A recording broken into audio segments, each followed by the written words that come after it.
ইতিবাচক ভাবনা ছড়িয়ে দিতে নৃত্য এবং সঙ্গীত। ভারতীয় শাস্ত্রীয় নৃত্যের মাধ্যমে ইতিবাচক ভাবনা ছড়িয়ে দিতে শিলিগুড়ি সহ উত্তরবঙ্গে দীর্ঘদিন প্রয়াস চালিয়েছেন গুরু রুনু ভট্টাচার্য। আজ তার বয়স হলেও তার হাতে তৈরি গীতি নৃত্যম মিউজিক কলেজ কিন্তু নৃত্যের সুস্থ ভাব ছড়িয়ে চলেছে। গুরু রুনু ভট্টাচার্যের পুত্র অয়ন ভট্টাচার্য এবং পুত্রবধূ সুজাতা চ্যাটার্জি জানিয়েছেন, তাদের গীতি নৃত্যম মিউজিক কলেজ ছাড়াও ইন্টারন্যাশনাল মৃত্তিকা ডান্স ট্রুপ এবং সুরবিতান মিউজিক কলেজ ও ডান্স একাডেমি সঙ্গীত ও নৃত্য বেশ নিষ্ঠার সঙ্গে ছড়িয়ে চলেছে ছেলে মেয়েদের মধ্যে। সম্প্রতি শিলিগুড়িতে 3 দিন ধরে তাদের ছাত্রছাত্রীদের বার্ষিক পরীক্ষা অনুষ্ঠিত হয় চণ্ডীগড় বোর্ডের তত্ত্বাবধানে। সেখানে পরীক্ষা নিতে আসেন কলকাতা থেকে কত্থক ও ভারতনাট্যমের শিল্পী পার্থসারথী দেবনাথ। প্রসঙ্গত উল্লেখ করতে হয়, শিল্পী সুজাতা চ্যাটার্জির মা প্রয়াত সঙ্গীত শিল্পী অরুন্ধতী চ্যাটার্জির উদ্যোগে তৈরি হয়েছে সুরবিতান মিউজিক অ্যান্ড ডান্স একাডেমি।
নমস্কার।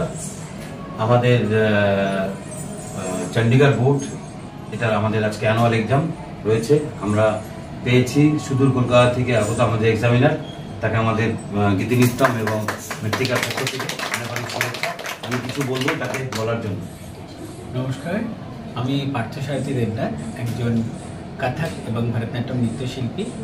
আমি কলকাতা থেকে এসেছি এখানে পরীক্ষা নিতে। সবাইকে আমার অনেক অভিনন্দন এবং ভালোবাসা। সবাই খুব ভালোভাবে পরীক্ষা দেবে।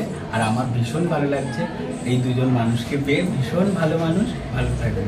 নমস্কার। ধন্যবাদ ওনাকে পেয়ে। আমরাও খুব খুশি। আমাদের মৃত্তিকা, গীতি নৃত্যম এবং সুরবিতান আজকে প্রত্যেকটা ছাত্রছাত্রী ভীষণ এক্সাইট পরীক্ষা দেওয়ার জন্য, এবং এই আজকের দিনটার জন্য ওরা একটা বছর খাটে। কিছু কিছু বাচ্চা পরীক্ষার জন্য, তার মধ্যেও যে প্রত্যেকটা গার্জিয়ান এতটা সাপোর্টিং দেয়, এটা আমাদের কাছে টিচারদের জন্য অনেকটা আমাদের ধন্যবাদ জানাই। আমি ওনাকে সম্বর্ধনা দিয়ে ওনাকে আমরা আগমন জানাচ্ছি সমস্ত মৃত্তিকা, সুরবিতান এবং গীতি নৃত্যমের তরফ থেকে। একটা জোর হাততালি দিয়ে দাও ওনার জন্য।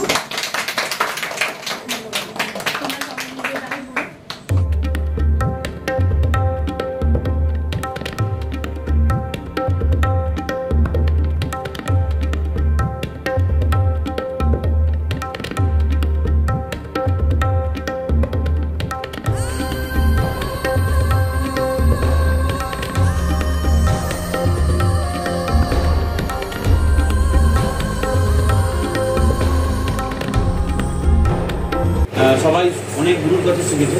উনি মারাঠির ডাইরেক্ট স্টুডেন্ট, ঠিক আছে, একদম কত্থকের স্টুডেন্ট যেটা আমাদের আছে। এখন এত ভালো শেখা এবং ওনার শেখানো, এবং অনেকদিন যাবতই আমাদের সাথে আলাপ আছে।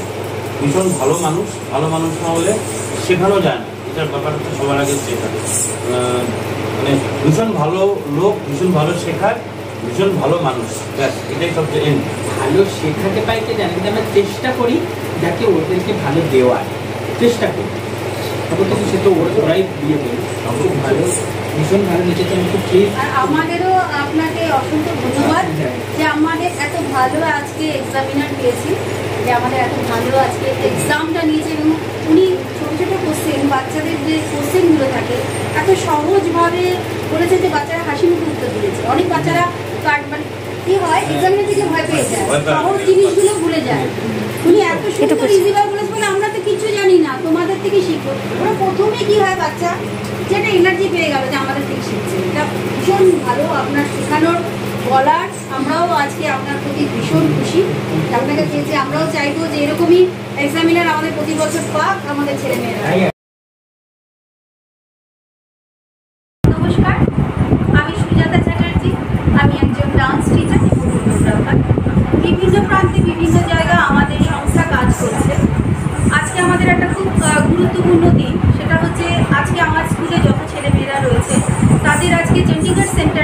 এক্সাম রয়েছে। সকাল থেকে প্রচণ্ড বৃষ্টি, একটু টেনশনে ছিলাম। গুরুদের আশীর্বাদে এবং বাবা মার আশীর্বাদে এখন বৃষ্টিটা একটু কম। এক্ষুনি এক্সামিনার ঢুকে যাবে। আমাদের 3টে সংস্থা আমি এবং অয়ন আমরা দুজন মিলে চালাই। সেটা হচ্ছে বিখ্যাত নৃত্যগুরু রুনু ভট্টাচার্য, তার স্কুলের নাম হচ্ছে গীতি নিত্যম মিউজিক কলেজ, এবং আমার মা শ্রীমতী অরুন্ধতী চ্যাটার্জি, উনি হচ্ছে সঙ্গীত শিল্পী, তার স্কুলের নাম হচ্ছে সুরবিতান মিউজিক ডান্স ইনস্টিটিউট। এবং আমার আর অয়নের প্রতিষ্ঠানে আমাদের একটা ডান্স স্কুল, সেটা হচ্ছে ইন্টারন্যাশনাল মৃত্তিকা ডান্স স্কুল। আজকে আমাদের সমস্ত সংস্থার একসাথে হয়ে 3 দিন যাবৎ আমাদের চণ্ডীগড় সেন্টারের এক্সাম চলছে। আশা করছি আজকেরও আমাদের এক্সাম প্রত্যেকটা বাচ্চা খুব ভালোভাবে দেবে। সবাই খুব এক্সাইট, সবাই একটু চলে আসতে বলবো ফটাফট, সামনে সবাই চলে আসে, সবাই খুব এক্সাইট, সবাই সাজুগুজু হয়ে রয়েছে, ছোটো ছোটো শিল্পীরা চলে এসছে, আরও সবাই আসবে। এবং সবাই যারা গুরুজনরা রয়েছেন সবাই আশীর্বাদ করবেন। এখনও অনেকে এসে পৌঁছয়নি, সবে মাত্র শুরু, 4টা থেকে আমাদের এক্সাম স্টার্টেড হচ্ছে। জানি না কত রাত হবে, হয়তো 11টা বেজে যেতে পারে। সবাই খুব সাথে থাকবেন, পাশে থাকবেন, হৃদয়ে ভালোবাসে এবং আশীর্বাদ করবেন। ধন্যবাদ।